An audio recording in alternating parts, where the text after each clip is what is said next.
The following is a world-class Bullshitters exclusive.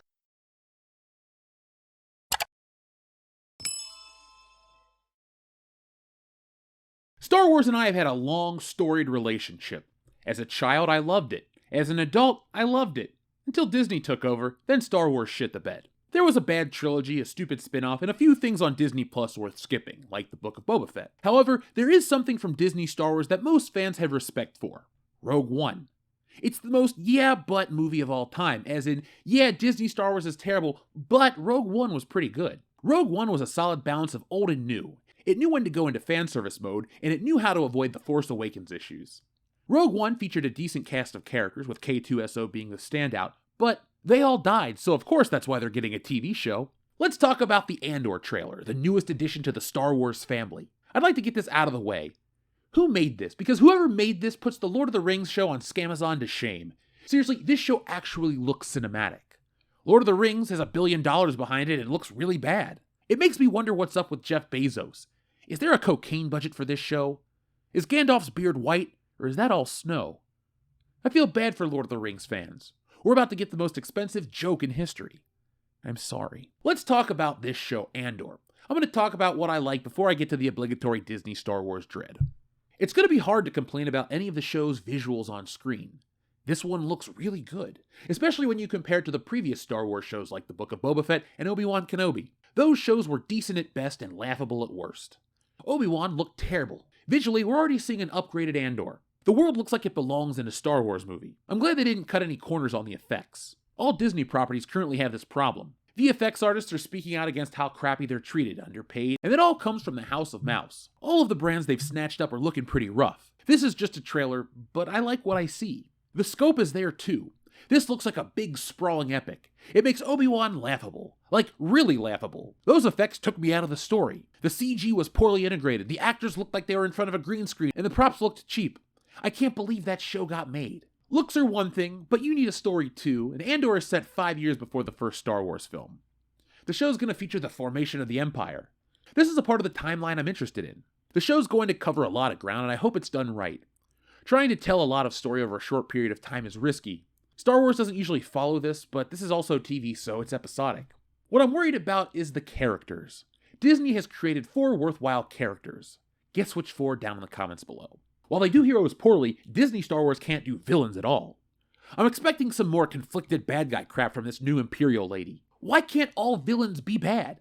Tarkin was, the Emperor was, Maul was, not everyone's Darth Vader. He's the fallen hero of the saga. Not every Disney Star Wars bad guy had to be conflicted. Very few should be. That's how he got Kylo Ren. Do you want more Kylo Ren?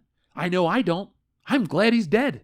The audience is supposed to hate the Empire. They're based on Nazi Germany, the worst regime of all time. Trying to add nuance to the Empire is like trying to humanize Hitler. Don't. They're bad. We're not supposed to have any feelings for the Empire and their mission outside of, we want them to lose. Hollywood thinks it's so slick by making bad guys more layered. Not in Star Wars. So please, show the Empire for what they really are, and don't try to parallel that to modern day America. I can only roll my eyes so fucking far back into my head. I don't want to see any Sith or Jedi on this show either. I don't want to see Inquisitors or any other Imperial mini-boss. It's Vader or bust at this point. In the original Star Wars, he's the only one left of his kind. All this clandestine secret Sith handshake bullshit muddies the waters. Hearing his breath might be too much. The original trilogy isn't about Jedi versus Sith.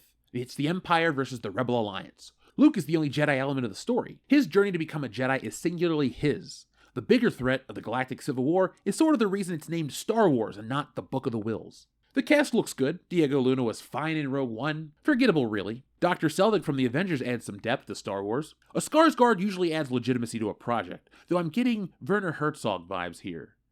Maybe that's the Star Wars trend we're missing. Really old white guys. Max von Sydow, Werner Herzog, Stellan Skarsgård, Rip Van Winkle, Rob Van Dam. What is a tangent that's way too fun not to finish for 500, Alex? We don't know very much in terms of these characters, so there's not a lot to talk about, but they look interesting. That's the beautiful part of a trailer. It's always going to look great. That's the point. The Book of Boba Fett looked good. Obi-Wan looked good. Both actually Blue Banthas. We just learned from the Wall Street Journal that Marvel films are hitting a slump. We've covered that. Check out the video, but in that video, Star Wars was mentioned. One of the biggest questions about Disney is the outlook for the movie business. Theatrical releases help build the franchise that drive a lot of business. For years after they're released, Marvel and Star Wars films go on to be reliable revenue sources, living on as merchandise, theme park attractions, and subscriptions to flagship Disney Plus streaming services. Keeping the machine churning is doubly important now because Disney's Lucasfilm studio, which produces Star Wars films and shows, doesn't have any movies near completion over the next year. Disney has steered Star Wars to content towards its Disney Plus service, a strategy that yielded some hits like The Mandalorian, but no box office receipts. We know the merchandise made up for The Mandalorian, but Obi-Wan and the Book of Boba Fett have a much smaller presence. Baby Yoda helped get The Mandalorian out there. The Book of Boba Fett and Obi-Wan have their merchandise presence online instead of at retail. Baby Yoda blew up during a weird time in history, but still became the face of Star Wars. Nothing so cute or marketable has come from the other two shows. Obi-Wan barely ended, and we're about a month and change away from Andor. With that in mind, it's hard to blindly get hyped, but from a trailer standpoint, this looked good. Too much Star Wars is only possible when it's Disney Star Wars. Now here at World Class Bullshitters, we've always called it like we see it, and this one looks legit. It's almost like they're listening. I want to believe them. I really do. But after a decade of disappointment, and yes, I'm counting from the year Disney acquired Star Wars, I have to wait and see. Star Wars fans have been getting disappointed for years, but those trailers always worked. Let's see how well this one works too. It's been so long since something from Star Wars looked this decent, and I just can't get my hopes up once again. That's what it is. We were all burned as Star Wars fans. And you know what? I'm tired of getting burned. It's stupid, okay? I'm not fucking Freddy Krueger. I'm not into this shit. I'm not a masochist. It's not what I'm about. It's what some people are about. And god damn it, I feel like I'm fucking flambéed after watching Obi-Wan Kenobi. That show was dog shit, and I am fucking pissed. Were Obi-Wan and the Book of Boba Fett much lower priorities for Disney? Andor had 2 seasons before this trailer was even dropped, but these other shows, these limited series, well, they look cheap and shitty, and is that it? Is that the key to all of this? Is that the difference between what Andor is going to be and these other shows? But that's not good enough for me, because it's all part of Star Wars, and it's supposed to be treated the same. These premium Disney Plus subscriptions and our premium dollars are supposed to go a lot further, but seeing that Star Wars treats some of its shows as a top priority with looks and effects, and other ones look shitty, that's not cool. That really makes me think of these shows in a different way, and it makes me question, what's next? Are we going to be able to parse what's a good one and what's a crappy one? I don't really like that. Do you? So thanks for watching today's video. If you enjoyed it, hit that thumbs up button, and subscribe to World Class Bullshitters for more content. We have thousands of videos, and they're pretty popular, so check them out. A lot of people like our stuff. But folks, if you want to catch us live, you can every Thursday night here on the channel at 8:30 p.m. Eastern Standard Time. This week, we're going to be answering the age-old question, was James Bond better as a poonhound? Find out this Thursday at 8:30 p.m. only on World Class Bullshitters. And if you like live shows, be on the lookout. I've created 2 more that I'm going to be announcing very soon. One's an old one that you all love. It's a very highly regarded show. And another one's brand new. It's going to make you say wow when I'm done with it. So be on the lookout for those this year. But folks, thank you for watching. Be smart, be safe, be cool, but always be excellent to each other.